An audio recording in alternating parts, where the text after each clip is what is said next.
Assalamualaikum warahmatullahi wabarakatuh.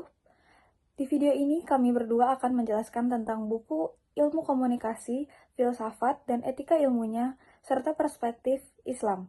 Sebelumnya perkenalkan, nama saya Sabrina Diva Aurelia dengan NIM 2451202071111050 dan teman saya. Nama saya Nasya Latifah Wibowo dengan NIM 2451202071111058. Pertama-tama saya akan menjelaskan tentang 4 kriteria kebenaran dalam ilmu komunikasi. Yang pertama adalah kebenaran korespondensi, yaitu kebenaran terjadi jika suatu pernyataan dianggap sesuai dengan kenyataan atau fakta yang ada. Teori ini diungkapkan oleh Bertrand Russell dan John Locke. Lalu yang kedua ada kebenaran konherensi.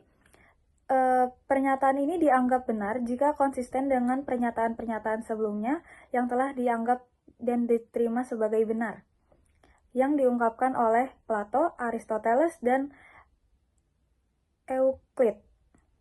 Dan yang ketiga adalah kebenaran pragmatis. Kebenaran suatu pernyataan bergantung pada manfaat atau fungsi praktisnya dalam kehidupan.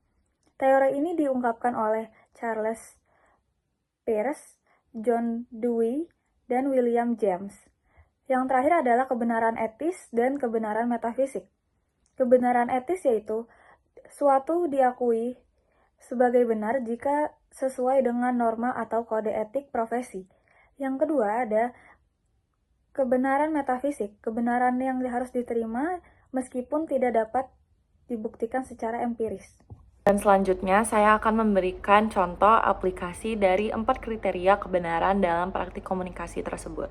Jadi yang pertama itu adalah kebenaran korespondensi. Contoh yang akan saya beri merupakan seperti jurnalis yang memberitakan informasi atau pengalaman atau fenomena yang telah terjadi berdasarkan fakta yang telah diverifikasi atau dari saksi yang telah ada. Berikutnya ada kebenaran koherensi, yaitu pernyataan yang konsisten.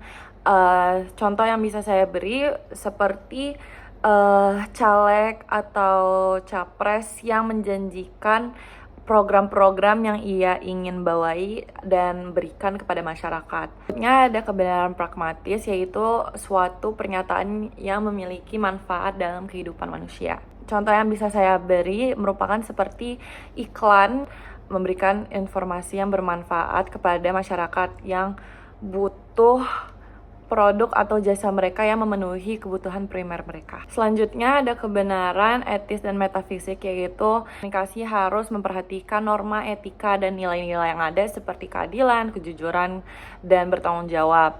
Contohnya seperti saat kita menggunakan media sosial, kita harus menggunakannya dengan secara bijak agar tidak menuturkan kata-kata yang tidak seharusnya atau tidak sepantasnya harus dilantarkan kepada seseorang, seperti tidak melakukan cyberbullying, tidak melakukan penindasan, dan mungkin contoh lainnya seperti seorang pemimpin yang berbicara kepada masyarakat harus berbasis kebenaran yang tidak hanya faktual tetapi juga etis.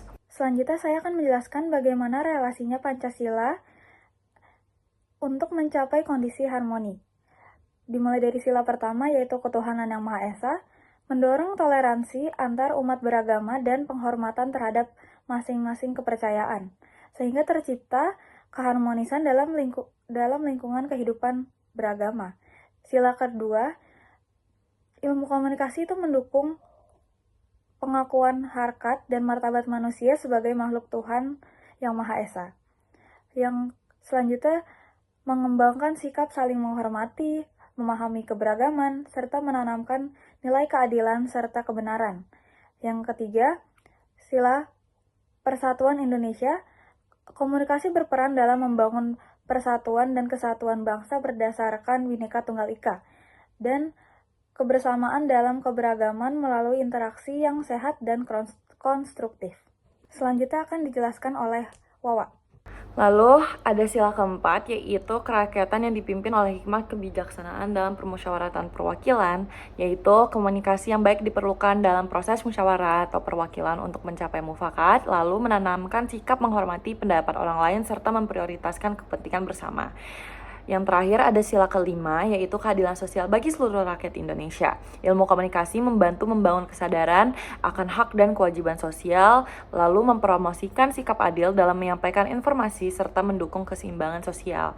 Kesimpulannya, ilmu komunikasi sebagai alat menuju harmoni, ilmu komunikasi memainkan peran penting dalam menciptakan harmoni sosial dengan membangun pemahaman, persatuan, dan toleransi. Dengan menerapkan nilai-nilai Pancasila dalam komunikasi, masyarakat dapat mencapai keseimbangan dalam kehidupan sosial, politik, dan budaya sehingga terwujud keharmonisan dalam kehidupan berbangsa dan bernegara. Sekian dari kami, terima kasih sudah menonton dan maaf jika ada salah kata. Wassalamualaikum warahmatullahi wabarakatuh.